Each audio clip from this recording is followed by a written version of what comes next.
¿Estás lista para cualquier sufrimiento que pueda venir? Aquí está Nancy DeMoss de Wolgemuth. Si no podemos manejar las circunstancias difíciles y limitadas que llegan a nuestras vidas, ¿cómo nos mantendremos fuertes cuando llegue la batalla real? Necesitamos amarrar nuestros corazones a la palabra de Dios, a su gracia. Necesitamos conocer la palabra de Dios, conocer a Dios y pedirle que desarrolle en nosotros esas disciplinas que nos van a preparar. Me asusta que si la iglesia tuviera una verdadera persecución hoy en día, tendríamos millones y millones de creyentes desviándose. Estás escuchando Aviva Nuestros Corazones con Nancy DeMoss de Wolgemuth, en la voz de Patricia de Saladín.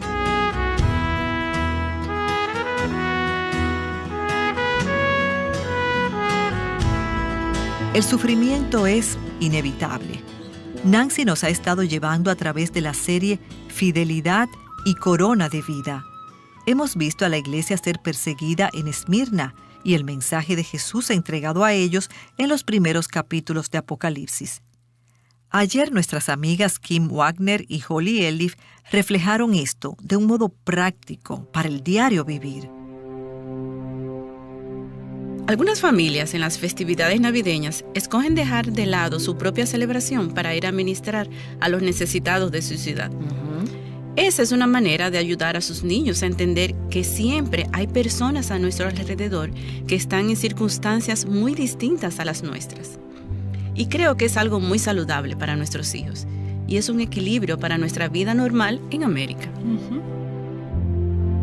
Podrían surgir preguntas en la mente de nuestros niños o quizás en las nuestras de que si Dios es tan bueno, ¿por qué Él está permitiendo que todo esto suceda? ¿Por qué permite que las personas puedan sufrir muertes tan brutales?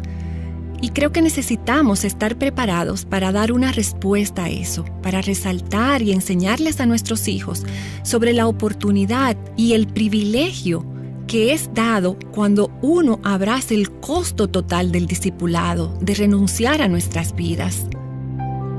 Cuando escuchas las declaraciones de los mártires, te das cuenta de que ellos no estaban quejándose contra Dios. Y eso es algo increíble para mí. Sí, tú ves que ellos no decían que Dios era injusto o que no era equitativo porque ellos sufrían. Su corazón se volvió más dulce, en cambio. Su amor hacia Dios se volvió mucho más profundo. E increíblemente había gozo. Sí, había gozo. Y creo que eso es lo que queremos que nuestros hijos reconozcan, que yo quiero reconocer, y es que su perspectiva de la vida era eterna. Así es. Entendieron que el momento que estaban atravesando era breve y la eternidad larga. Si no tengo la audacia y el coraje de testificar de Cristo en mi país, donde al menos tenemos la libertad legal para hacerlo, ¿tendré la audacia y la fe en ese caso? Así que tenemos que estar cultivando ahora nuestra fidelidad al dar testimonio de Cristo, ser testigos de Cristo. Es muy bueno para nosotras ver la mano de la providencia de Dios e incluso su tierna misericordia en los momentos de mayor sufrimiento. Y no es que ese lugar profundo no sea duro, ni apretado, ni consumidor, sino que Dios está produciendo en nosotras, como dice Pablo, algo que es eterno, algo que le trae gloria a Dios, si podemos entender que hay propósito en ello. Pedro, cuando estaba escribiendo su carta a los cristianos del primer siglo, que sabía que estaban enfrentando el martirio, es como que lo que uno quisiera es que alguien lo acompañe y que le diga, yo sé que es muy difícil. Tú quieres a alguien acompañándote y dándote palmadas en la espalda y que te diga, oh, es tan difícil, no sé cómo lo haces. Pero Pedro nos dijo, amados, no os sorprendáis del fuego de prueba que en medio de vosotros ha venido para probaros, como si alguna cosa extraña os estuviera aconteciendo. Hablamos de atravesar una prueba de fuego y quizás solo sea un neumático vacío o un mal día por el que estés pasando. Cuando Él les hablaba a ellos de pruebas de fuego, le hablaba a gente que había sido testigo de cómo Nerón había colocado a los cristianos en estacas cómo los había cubierto con alquitrán y los había puesto al fuego para usarlos como luces en sus fiestas. O las pruebas de fuego de las que Él está hablando. Él dice que no las pensemos como alguna cosa extraña. Son mucho más que cualquier cosa que yo haya podido jamás enfrentar. Yo no he derramado aún sangre en la lucha contra el pecado.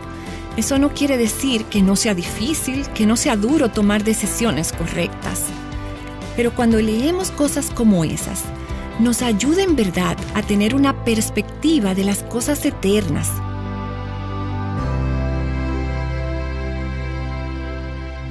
Volvamos a esta conversación.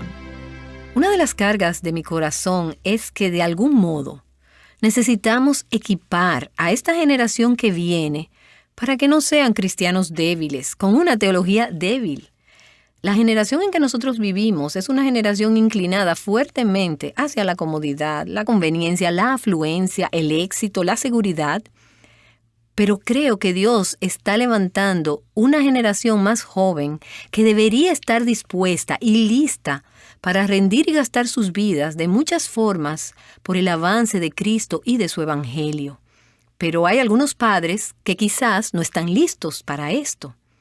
Holly, sé que tienes un hijo y algunas sobrinas y sobrinos que han tomado la decisión de servir al Señor en países difíciles. Como madre, como tía, al ver estas cosas, ¿cómo lo procesas y te preguntas, ¿estoy dispuesta a permitir que este hijo o esta hija vaya a este lugar difícil y sirva al Señor? Bueno, en mi vida ha sido mucho más fácil. Yo le he dicho a mi esposo que yo podría recibir niños todo el día. Sin embargo, dejarlos ir es mucho más difícil para mí. Pero también sé que ellos no van a entender por ellos mismos aquellas verdades que yo hoy conozco, si no permito que Dios los guíe por los caminos por los cuales Él me enseñó a mí. Y es como la ilustración de vivir en un garaje. Eso no te convierte en un carro. Tú solo naciste en un garaje. Y yo deseo que mis hijos entiendan la verdad de la palabra de Dios, quién Él es, y que Él es suficiente para nuestro peregrinar en la tierra. Amén. Yo puedo darles las bases, pero no puedo aplicarlas por ellos. A medida que ellos maduran, deben aprender cómo acercarse a Dios. Deben escucharlo. Deben darse cuenta de que Él es suficiente cuando ellos caminan a través de la tempestad. Justo como en la Biblia, que Él hará lo mismo en sus vidas y en sus circunstancias. Pero entonces, ¿cómo te sentiste cuando tu hijo se acercó y te dijo, mamá, creo que el Señor me está llamando a servir en este país donde, y no voy a mencionar el nombre, en este país donde puede ser que tenga que pagar un precio muy alto por llamarme cristiano? Bueno, Nancy, yo al principio como que solo lo ignoré y pensé, bueno, quizás se le va a pasar. Pero no se le pasó. Fue un llamado de Dios en su corazón. Entonces, mi responsabilidad ahora es hacer lo mismo que deseo que Él haga, pues quiero que obedezca al Señor a medida que Dios lo guía. Mi responsabilidad es obedecer al Señor en permitir que Él haga eso. Y eso significa que cuando el temor aparece o las preguntas de, como, ¿qué pasaría si? Cuando esas preguntas aparecen o aquellas incertidumbres que sé que llegarán a su vida, estoy llamada ahora a confiar en el Señor del mismo modo en que confié en Él, en el día que Él nació. Solo que ahora es un poco más costoso para mí entregar esto en las manos de Dios y darme cuenta de que esto es parte de su historia, es parte de aquello en lo que Dios desea que Él se convierta. Algún día, cuando tenga 50 años, espero que Él pueda mirar hacia atrás y tener el mismo testimonio. Dios me enseñó, me crió, me transformó y ahora voy a darle el turno, como dijiste hace solo un minuto, Nancy, a la generación detrás de mí. Él tiene un corazón para los jóvenes de ese país y estará trabajando con jóvenes de edades de secundaria y universidad. Y su deseo es verlos volverse a Cristo, para que un día ellos estén de pie a su lado en el cielo, con el mismo testimonio de la bondad de Dios que Él ha podido experimentar. Porque no hay cristianismo si no hay cruz. No hay evangelio si no hay cruz. Amén. Y no hay vida si no hay muerte. De algún modo hemos desarrollado esta mentalidad acerca de un cristianismo que es débil, pasivo, como un juego, una conveniencia, un entretenimiento. Definitivamente en el cristianismo hay gozo, pero también hay dificultades. Y hay un aspecto del cristianismo que es doloroso y duro. pues el pecado requiere muerte. Y a través de su muerte en la cruz, Cristo venció al enemigo y al pecado, y la maldición del pecador. Pero Él tuvo que ir a la cruz. Él tuvo que sacrificar su vida antes de que pudiéramos ver su esplendor y la maravilla y la gloria de la resurrección y de la nueva vida. Aún así, nosotros deseamos este cristianismo vibrante, sin dolor, sin meternos en los asuntos difíciles. Pero sin embargo, Dios nos dice, no. Si el evangelio va a ser esparcido, si Dios va a ser santificado, y si después seré un instrumento de redención en la vida de otros, yo debo estar dispuesta a tomar mi cruz y a seguir a Jesús. Y la belleza de la vida cristiana es que jamás termina en la cruz. Sí, hay una cruz, pero la Escritura dice que Jesús soportó la cruz por el gozo puesto delante de él. Él sabía lo que vendría del otro lado. Y de nuevo, volvemos a enfocarnos en el aspecto de que esta vida es temporal y aquella vida es eterna. Así es. Jesús entendió eso y como creyentes, nosotras debemos crecer en ese conocimiento también. Y estoy pensando, Holly, en Filipenses capítulo 1. Pablo tenía un corazón de pastor hacia estas personas. Y él deseaba tanto verlos continuar y crecer y dar frutos en su fe. Pero el asunto del sufrimiento invariablemente entra en juego todo este tema de la cruz. Y él dice, cuando yo vuelva, deseo saber que ustedes siguen perseverando firmes, que ustedes están progresando en la fe. Pero después les dice, solamente que os comportéis como es digno del Evangelio de Cristo, para que, o sea que vaya a veros, o que esté ausente, oiga de vosotros que estáis firmes en un mismo espíritu, combatiendo unánimes por la fe del Evangelio. Y después les dice, porque a vosotros os es concedido, y la palabra concedido es dotado, es un privilegio, es un llamado. Él les dice, a vosotros os es concedido a causa de Cristo, no solo que creáis en Él, sino también que padezcáis por Él. Ahora, es más sencillo pensar que podemos creer en Cristo. Eso es un regalo de Dios, es un privilegio, una oportunidad. Se nos ha concedido la posibilidad de creer en Cristo.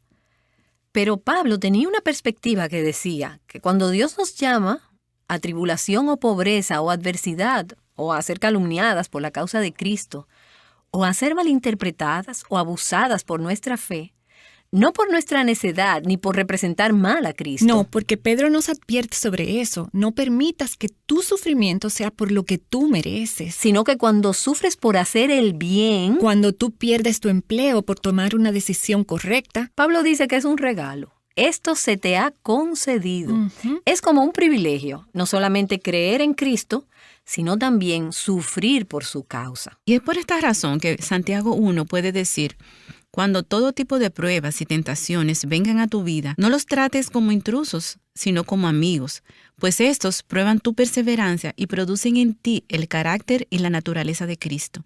Entonces, permite que el proceso siga en tu vida, para que puedas madurar y ser completada, sin que te falte nada. Esto es lo que honra al Señor. Sí, así es. Y no solo eso, sino que hay un compañerismo cuando sufres. Hay un compañerismo con Cristo que se nos ha prometido que no lo recibiremos de otro modo. Es algo que ocurre cuando sufres por la causa de Cristo. Un sufrimiento por hacer lo justo, no por haber tomado decisiones incorrectas, decisiones poco inteligentes o pecaminosas, sino que en realidad sufres puramente, solamente por obedecer a Cristo. Y eso es lo que te ha causado ese sufrimiento. Así que allí hay un dulce compañerismo con Él.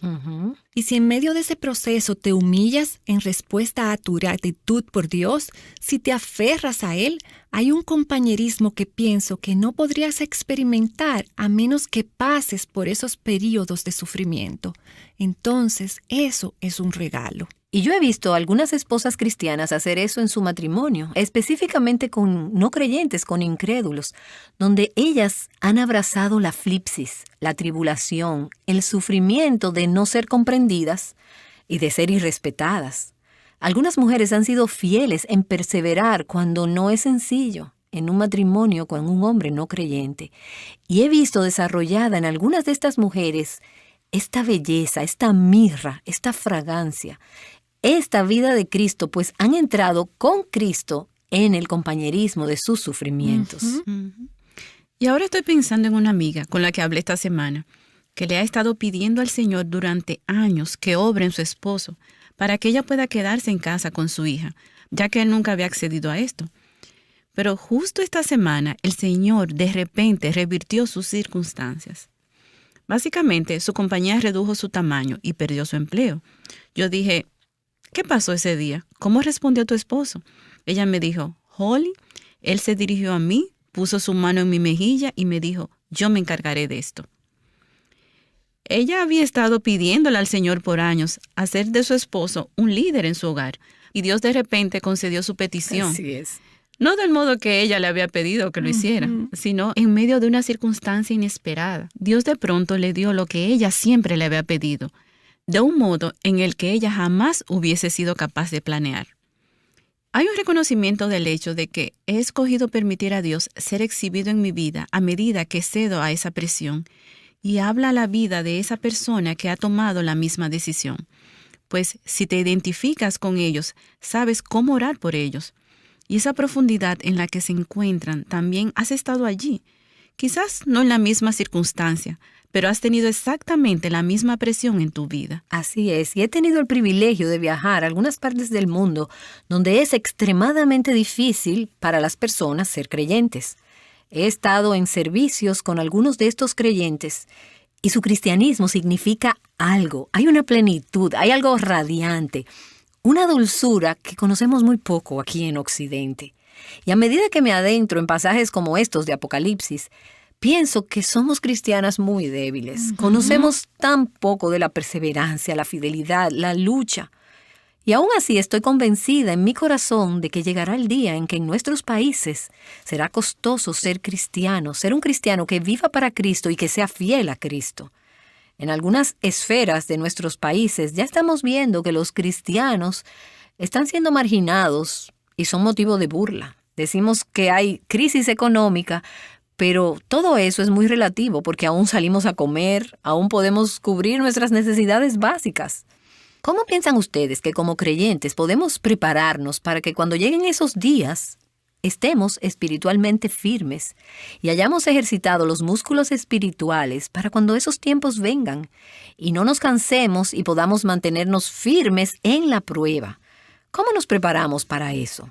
Bueno, a la luz de lo que el futuro pueda deparar para nuestra nación o para nuestros países, esta es la razón por la cual mi esposo, en su mensaje la semana pasada, motivó a nuestra iglesia a leer libros acerca de los mártires, no solo del pasado, sino también de algunos de nuestra actualidad, y a pasar esto a nuestros niños, que les hablemos de estos temas acerca de lo poco que esto ocurre en nuestras vidas diarias. Hablar acerca de esto en la mesa familiar, instruir a nuestros niños a vivir disciplinadamente, una vida con dominio propio, con sencillez financiera, prepararnos para un tiempo en el que quizás no tengamos tiendas de departamentos en cada esquina. La familia de mi esposo aún tiene su jardín de hortalizas, tiene un huerto, y aún ellos viven de eso. Y él no bromeaba del todo la semana pasada cuando nos dijo, nosotros quizás deberíamos buscar tener nuestros propios jardines con hortalizas o tener alguna preparación práctica. Y me dijo, ¿tú sabes cómo funcionar sin todos los lujos tecnológicos y financieros que hoy poseemos? Yo creo que hay una preparación práctica y financiera, pero también hay una preparación espiritual, volvernos fuertes en la gracia de Jesucristo. Si no podemos manejar las circunstancias limitadas que vienen contra nosotros, ¿cómo nos mantendremos fuertes cuando venga la batalla real? Necesitamos amarrar nuestros corazones a la palabra de Dios, a su gracia. Necesitamos conocer la palabra de Dios, conocer a Dios y pedirle que desarrolle en nosotras esas disciplinas que nos van a preparar. Me asusta que si la iglesia tuviera una verdadera persecución hoy en día, tendríamos millones y millones de creyentes desviándose. Aquellos que se llaman a sí mismos creyentes. Sí, así sería, pero sería la mejor cosa que nos podría ocurrir como iglesia. Cada una de nosotras aquí, las tres, hemos orado por años para que Dios traiga un avivamiento. Hubo algo que pasó recientemente en nuestra nación y mi hijo me llamó ese día y me dijo, mamá, creo que el avivamiento por el que llevas años orando quizás ya está llegando, pues creo que nos estamos preparando para un tiempo de juicio. Y yo creo que es importante para nosotras, mientras tratamos con nuestros hijos en su día a día, tomar esas circunstancias, ya sea lo que enfrenten en la escuela, lo que hay en las noticias de ese día. Bueno, yo quiero que mi hija de 12 años entienda por qué el aborto importa. Yo deseo que ella comprenda lo que Dios dice acerca de eso, pues deseo que sea capaz de verbalizar la verdad. No es que ella vaya a golpear a alguien en la cabeza con eso, pero si surge una pregunta acerca de lo que la palabra de Dios dice y lo que el mundo dice, yo quiero que incluso mis hijos menores sean capaces de dar una respuesta que esté centrada en la palabra de Dios, que sea veraz, porque ellos podrán dar cuenta de lo que creen y podrán compartir a Cristo. Y es por eso que hoy vivo así. Justo la semana pasada, Jessica, mi hija menor, fue invitada, una de esas invitaciones a sitios en la web que recibes. Esta era de una amiga suya. Ella fue invitada a unirse a este sitio. Y nosotros pudimos ver a esta amiga suya que se vestía de un modo muy modesto y dijimos, bueno, pensemos si es adecuado o no que formes parte de ese sitio. Y Jessica dijo, bueno, esto es bastante ofensivo. Ella se dio cuenta por ella misma de que este no era un buen sitio para visitar, así que ella dulcemente rechazó la invitación. Nuestros niños ya están enfrentando presiones que a su edad nosotras no experimentamos. Así que nosotras necesitamos criar hijos que tengan discernimiento, que puedan mirar el asunto basándose en la palabra de Dios en lugar de la cultura actual. Si ellos no pueden diferenciar entre esas dos cosas, van a verse en aguas profundas pronto. Así es. Sí, así es. Yo pienso que eso es tan bueno porque ellos necesitan aprender discernimiento. También pienso que hay modos prácticos en los que ellos pueden renunciar parcialmente a la abundancia que poseen. Y para que entiendan la diferencia entre aquello que necesitan y aquello que ellos quieren en su vida. Estoy también pensando en ese libro de los gemelos Harris que se titula Haz cosas difíciles. Oh sí, haz cosas difíciles. Mi hijo ama ese libro. Está retando a los estudiantes a vivir más allá de lo que se espera que los adolescentes hagan según su cultura. Les motiva a hacer cosas difíciles y ver los resultados, las consecuencias, los beneficios de hacer estas cosas difíciles. Hace pocos minutos hablábamos de cuántos regalos reciben los niños en Navidad, cumpleaños o cualquier otra celebración. Y nosotros teníamos un sistema pequeño pero simple cuando mis hijos eran más pequeños. Ellos recibirían todos esos regalos de sus tíos y tías porque no puedes decirle a la gente que no les dé un regalo para su cumpleaños. Pero mis hijos sabían que una parte de esos regalos serían donados a los niños que no tenían ninguno. Ellos no tenían un problema con eso, pues comenzamos a hacerlo cuando todavía eran muy pequeños. De eso es de lo que hablo, solo cosas simples en las que podamos instruir a nuestros niños. No todos tienen tanto y vamos a darle a aquellos que no tienen tanto, para prepararlos para que vivan con menos, para que ellos puedan funcionar con menos en la vida. Realmente es quitar el enfoque de quién soy yo o quiénes somos nosotros. Es quitar el enfoque de nosotros mismos, pues como cultura así es que somos. Lo que realmente queremos decir es, Dios, ¿dónde deseas que esté nuestro enfoque? ¿Como individuos, como familia? ¿Qué es lo que realmente importa? Para ayudar a nuestros hijos a discernir lo que realmente importa en la eternidad. Sí, y también una disposición a vivir intencionalmente a la luz de eso y decir, mira, la vida no se trata de esperar sin hacer nada y navegar en este mundo como una pieza de madera que flota en el mar. La vida se trata de decir, Dios me puso aquí en esta tierra para un tiempo como este. ¿Cómo puedo invertir mi vida en salud y enfermedad, en dificultad o en abundancia, en pobreza o en riqueza, en lo que venga? ¿Cómo puedo invertir mi vida para contribuir al Evangelio de Dios y para traerle gloria a Dios aquí en esta tierra? Para eso es para lo que estamos aquí verdaderamente, para contribuir al reino de Dios, Amén. Para esparcir el Evangelio de Jesucristo.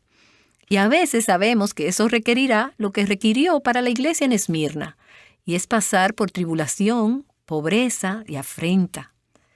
Pero es por la gloria de Cristo y no es para siempre, es solo por un tiempo limitado, por un tiempo definido, que es temporal, es para un más excelente y eterno peso de gloria.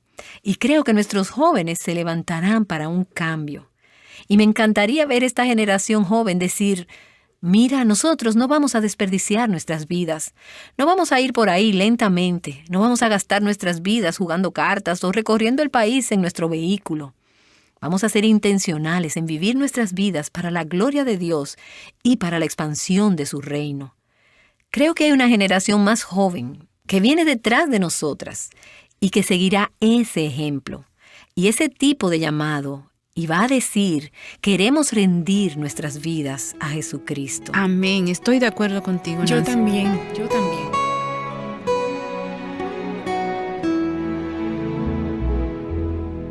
A medida que les das a tus hijos una educación de calidad, no olvides prepararlos para el sufrimiento. Nancy DeMoss de Wolgemuth ha estado hablando con Kim Wagner y Holly Elif acerca de los hijos, de los padres, del sufrimiento y de la persecución. Estos son algunos de los temas prácticos que hemos estudiado en las cartas de las iglesias en Apocalipsis. Una de nuestras invitadas, Kim Wagner, ha preparado para ustedes un recurso que te ayudará a hacer de estas enseñanzas algo más personal. Ella ha escrito un material titulado Oídos para oír, aprendiendo de las iglesias de Apocalipsis. Mientras estudias estas cartas, este recurso te ayudará a formularte preguntas importantes. Estarás leyendo estas cartas como si hubiesen sido escritas para ti. Escucharás de Dios y te ayudará a responder de formas prácticas. Solo tienes que descargar el recurso. Es gratuito para ti, como nuestra manera de agradecerte por tu fidelidad y apoyo. Visita avivanuestroscorazones.com hoy e imprime tu copia. Y cuando lo visites, asegúrate de informarte acerca de nuestra próxima conferencia de True Woman o Mujer Verdadera, que se llevará a cabo en Indianápolis. Se titula Clama y será un tiempo especial de clamor a Dios. Aquí en Aviva Nuestros Corazones queremos que este año sea un año cargado de oración. Estaremos orando a Dios para que su gracia sea derramada de forma asombrosa en estos tiempos. Esperamos que puedas acompañarnos los días 22 al 24 de septiembre en Indianápolis para compartir este tiempo especial. Cuando estás pasando por una situación difícil, otros están mirándote. ¿Qué estás aprendiendo de Dios por el modo en el que tú manejas la presión? Exploraremos eso mañana y espero que puedas volver a Aviva Nuestros Corazones.